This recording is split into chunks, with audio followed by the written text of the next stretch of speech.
Racing just started. We have Pedro Penduel, Indio in the middle portion.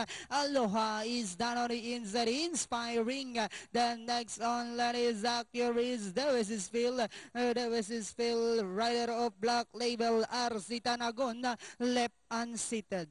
And at the far turn, we have Pedro Penduko now takes command by about 3 lengths. El Indio in second.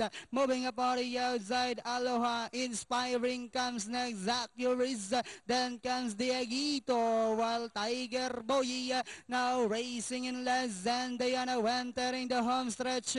We have Pedro Penduko by the length moving up in the middle portion of his Inspiring, threatening danger. We have Inspiring now takes command. Pedro Penduko is on the outside with about 75 meters of the race. We have Inspiring and finally Inspiring. Pedro Penduko, El Indio, Accuracy. Then comes Sino yung panlima? Nanalo si Black Label. Talagang Hindi, si Inspiring nanalo.